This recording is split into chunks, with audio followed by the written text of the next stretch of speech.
We built an ancient-inspired crop farm, broke 816 blocks of bedrock, all for one purpose, to construct a Hoglin farm. Because I've got a serious craving for bacon.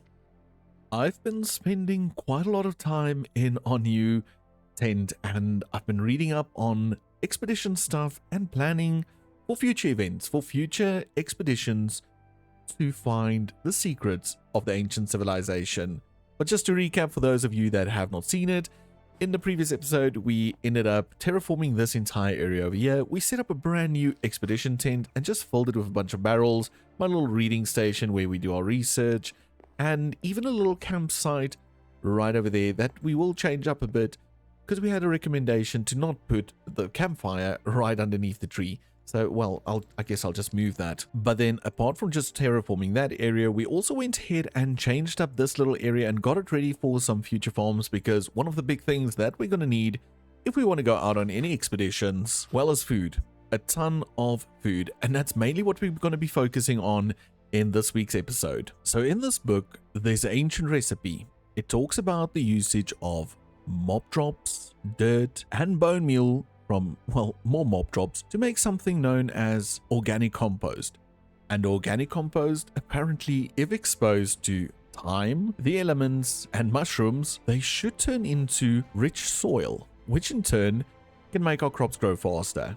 So I think we need to investigate. Hello, Dave. So if we look in Dave's inventory, we can check over here and see we need to use dirt, 2 rotten flesh, 2 straw, and 4 bone meal to create organic compost. So if we shift click this, it should pull everything we need to craft it. That should make its way up into this inventory. But while we do that, we also need to see if we can grab some mushrooms. So let's do maybe 5 of each. I don't know if you have to do the different types, and we'll send for those.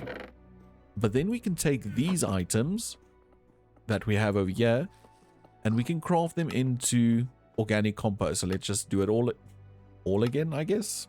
And that gives us 12.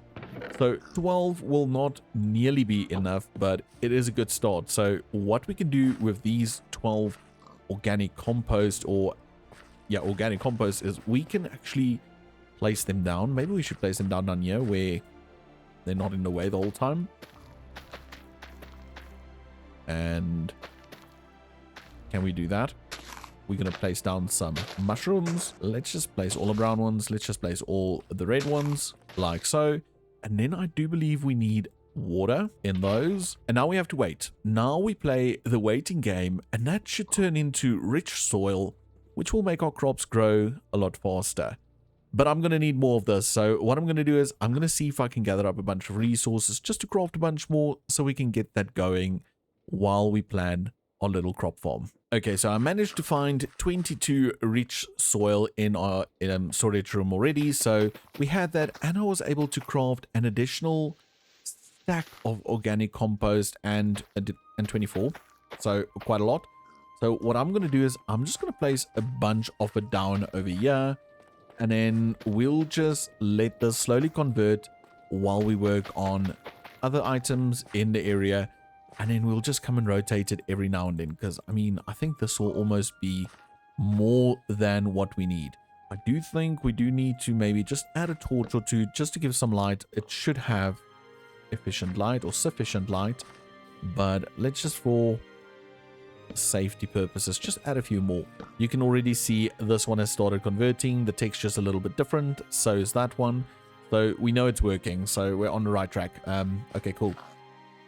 Yeah, now the next part. They then also left us a blueprint that we can follow to build an automatic crop farm, a farm that will slowly over time farm the goods that we need to create the food that we're going to require on our expedition. I think it's time for us to build this crop farm. And a location, well, I think right over here. I think this place is perfect, because not only is it suited for the crop farm, but it overlooks this area, and it just feels like it ties this area all together with this area. So I took the liberty of marking out the exact spot. So I think this and this will be counted as center, and that should leave us 1, 2, 3, 4, and a spot for water. 1, 2, 3, 4, and that one goes there. And exactly the same over. So it's 1, 2, 3, 4, water. 1, 2, 3, 4, water. Well, not water again. And that goes there. And that's basically it. This is the whole, I want to say, layer of the farm. And now we can get to building the higher areas and building the structure itself.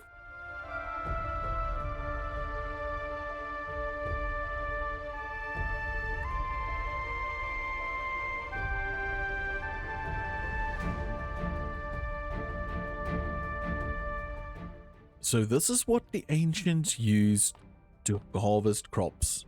This is how they fed nations. Now we have the structure in place, and the next thing we need to do is dig out the floor and get it replaced with rich soil. But instantly you'll notice that I did go ahead and emptied out the entire area below, and the reason for that being, well, I'm not going to just have this single little farm on top. No, we're actually going to expand downwards. So from the top, you'll only see a single level, but we will change it so we have at least maybe 2 or 3 levels beneath this one as well. But for the time being, we can slowly start to fill in with our rich soil, and we're not going to have nearly enough for this entire crop field. We'll have to slowly work towards getting all of that. But an important thing with this rich soil is the fact that you can hoe it and it will not turn back into normal rich soil. Even if you jump on it, nothing will happen. An additional property is the fact that if we were to hydrate these crop plots, so let's say we place down our bucket of water, they'll slowly become, there we go, hydrated. And when they're hydrated, they will apply a bone meal effect to the crop planted on there. So that's another little bonus. So slowly we can fill this up, and yeah, it can just start going. But before we can get it going, we need to turn this contraption on, and we can't do that without our windmill bearing. Yes, you heard correct. Windmill bearing. We're not going to use a mechanical bearing. No, instead, I have used some strategically placed copycat panels with some wool as the material, thus turning this into a working windmill, I guess, but at the same time it can harvest crops and deposit items. So all we need to do is technically run a shaft down, I guess, like that, all the way to the bottom. Oop, that's wrong. To, let's say, over here. And if we were to place our windmill bearing right over there, we can now go ahead and glue all of this up to the top floor like that. And just like that, we've got the start of a crop farm in place. Note, it's very small, but it will do for now, as this is only our starter little camping area. And who knows what the ancient civilization left for us out there to find. I will add the other layers when I have time, thus way optimizing this farm. Our next farm, however, will require a bunch of redstone and create wizardry. So I'm going to have to craft up a bunch of items, well, more just a ton of the same item, so we can get it working. So while I gather up and craft the materials we're going to need to tackle the first part of the next farm, why don't you sit back and look at me open a bunch of chests and kill a few mobs to get some loot from a certain dimension.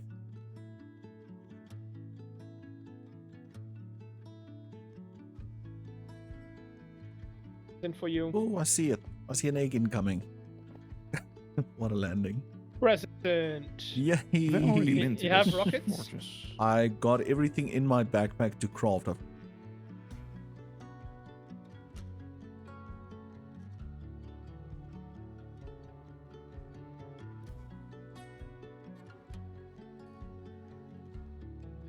Listen, I never said it was going to be a very long clip. It wasn't even a very long raid. We did the dragon, we opened a few chests, and we got ourselves an elytra, so we can actually fly now, which is going to make traveling a little bit easier for our next little part of this video.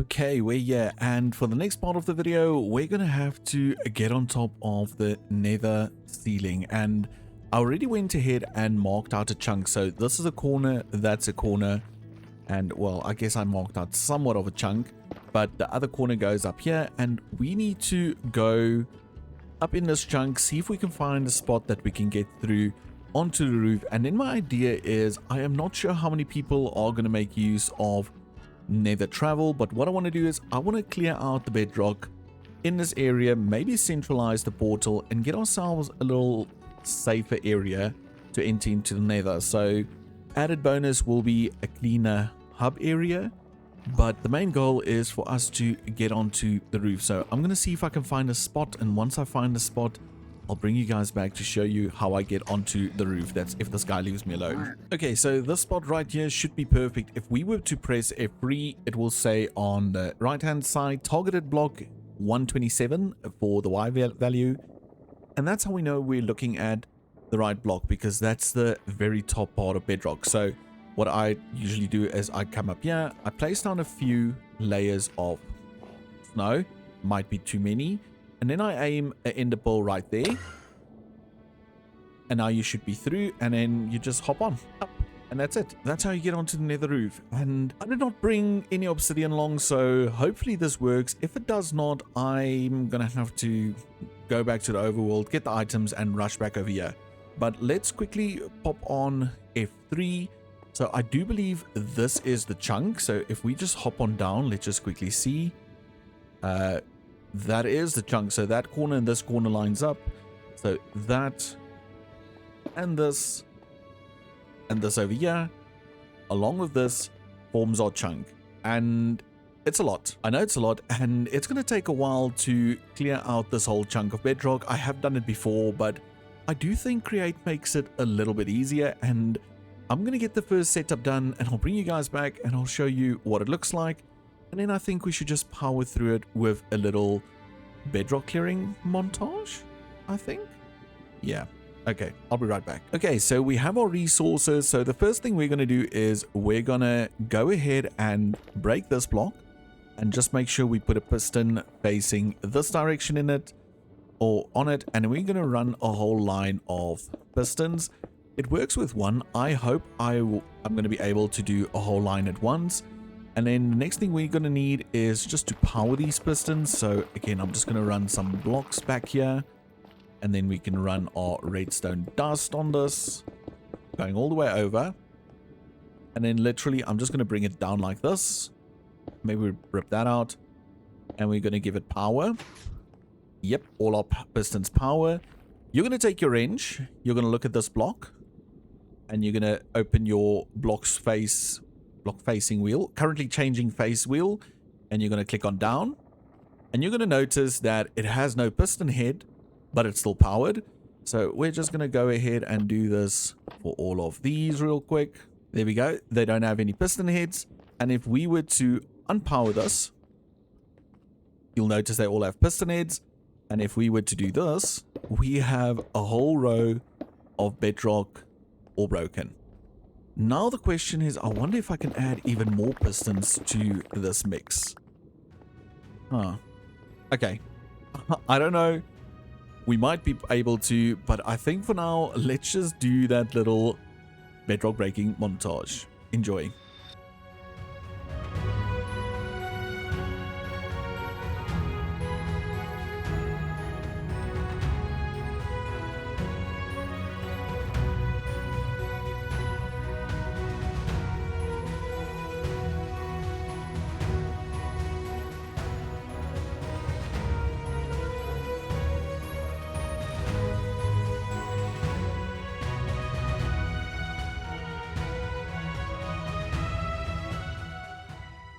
So that wasn't too bad. That was a total of about 71 minutes, so just over an hour to clear out an entire chunk of bedrock and, well, all the other blocks that were in the way. So I will talk to the server mates and find out, oh, there goes my head, if we can do something, or if I can do something with this, maybe move the portal and just decorate a little bit. But that's not going to happen today. No. Instead, we've got this big arrow. And this big arrow leads us to the next farm on our list of farms to build. Because you see, we need food, like mentioned, and I thought if I'm going to make food, we might as well make it good. So what we need to do is just grab a few resources and we can head on over to the location and get this farm built. But what farm might that be? Well, Well, I was thinking bacon sandwiches. So we already have the bread, we already have the cabbage, we have tomatoes, and we need the bacon. And to get the bacon, well, we're gonna first have to get raw bacon, which is just normal pork chops sliced up. And pork chops, well, hoglins or pigs. And hoglins, well, they can generate or spawn really quick in the Crimson Forest. So why not make a hoglin farm using some vanilla spawning mechanics and create components? Okay, so I got a backpack full of materials we're going to need for this build according to a schematic I have. And the last thing we need is some looting swords. So I'm just going to grab a bunch of these. And we need to trade up some more emeralds because we need to buy sweeping edge books, I do believe. And also mending and looting books. Yeah, I think sweeping edge and looting. I don't know if it's necessary for mending, but we might just add them on there. So yeah, that's the last thing on my little to-do list before we can build the farm. And before I forget, we're going to need the schematic cannon. So we're going to grab that and we're going to quickly head on over to the Nether, where we're then going to fly out of this big hole. Whoop, another one. And we're going to just follow this arrow. And I do believe we don't have to go too far before we reach a Crimson Forest. Yep, there we are. We're already in a Crimson Forest. Now, I don't want to make it too close to the edge of the Crimson Forest. So I do think we should go in maybe a little bit deeper, and this should be perfect. We can check on the map and just see where we are. Okay, I think let's maybe push it a bit further along, because that's where the chunk is, the hole in the roof is. So maybe let's just go 1-2 more chunks. Yeah, I think that's a good idea. Okay, so I've got the schematic placed and it's right in this area, and obviously you can't see it, but you will as it unfolds as soon as we start the time lapse. But just to give you an idea, this is our backpack. These are all the items we're going to need. And with that said, it's time for a little build montage. I'm not physically going to build this one myself, but the schematic cannon will go ahead, do all the work, and I'll see you guys once it's done and we can see this farm in action. So sit back, relax, and enjoy as we build the Hoglin farm.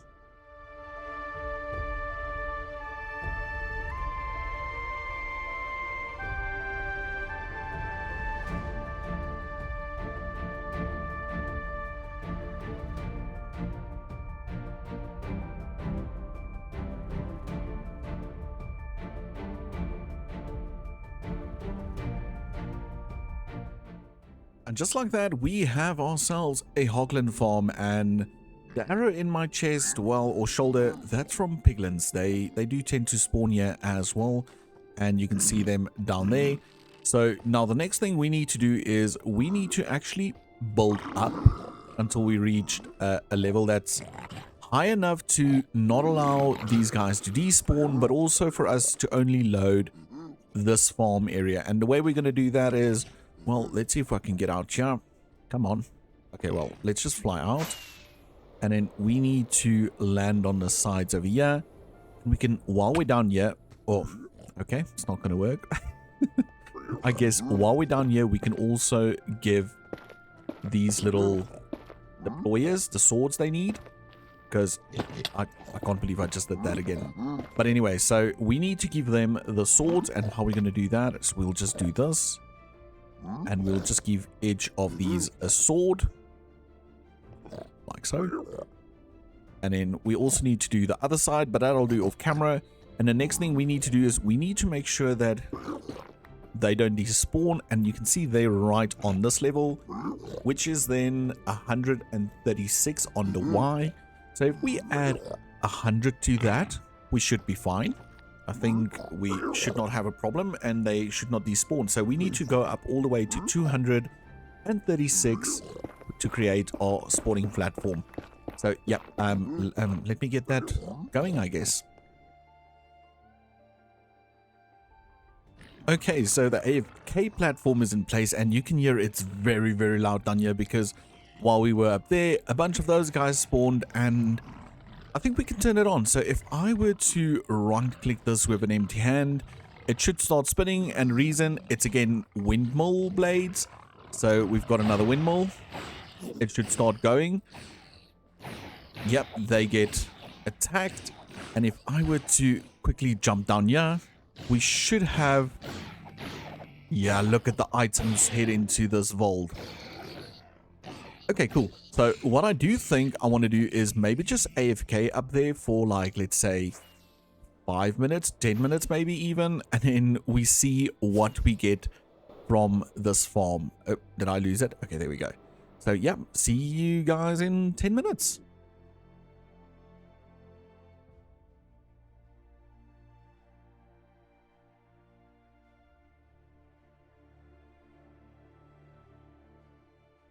Well, it's been 10 minutes and I'm curious to see what we got during that time. So let's not waste any time. Let's just go in for it. Oop, that's the wrong button. And let's just see. Oh, wow. Okay, so we've got quite a lot of random junk, obviously, which is all the gold from the every now and then zombie piglin. And we've got some rotten flesh. We've got 16 Hoglin heads, 503 leather, and more than 1,000, almost 1,100 pork chops, and then we even have some experience. So I think that's great. I think that is a great success. Now I just need to hook up a little storage interface so I can access this vault and get some of those items out. So yeah, I'm gonna do that, and then we'll head back to the overworld. So I actually forgot to show this, but I did hook this system up so we have a little hatch if we need to deposit everything. And we do have our packager taking items out, unpacking it and putting it into this chest. And already emptied out, but let's just demonstrate. We can take those out. We request, and then it's instantly over here. So everything's working, and with everything working, we can finally make our first sandwiches. But before we can prepare our sandwiches, we have a few additional steps, and the first one being, oh, I think this is still mine. The first one being milling down the wheat. Let's quickly just grab all of this out here. And taking the wheat flour and throwing them in a washer. So it's washing, smelting up some of our clay balls, grabbing our dough balls and our newly acquired bricks. We will also then go ahead and smoke our dough balls, which will give us bread, using our bricks to make actual brick blocks, crafting a stove and a skillet, and now we just need to do a basket, which is bamboo and some straw, which we then use the straw to craft into canvas, and the canvas we will combine to create ourselves a basket. Now with all these new items in hand, I think we need to change this area up a little bit. We can add our little stove on this side, we can do the basket next to it, and then we can add our skillet on top of it. And I almost think it needs to change so the handle faces this way, because if I'm not mistaken, and we can test this by putting that in there and looking which way it jumps. Yep, that's incorrect. So we need to change around. Whoop, that's a mistake. Like this. We're going to put down our skillet again. I think it might be in the basket. There we go. Just like that. And let's add that piece of meat in there again. And then it pops into the basket. So that works. And next thing we need to do is we need to remove this little campfire. Put down our cutting board. And now the setup is more or less done. So now what we can do is we can put, I think it's your product in your offhand and your knife in your normal hand. And we can actually just go about chopping these down.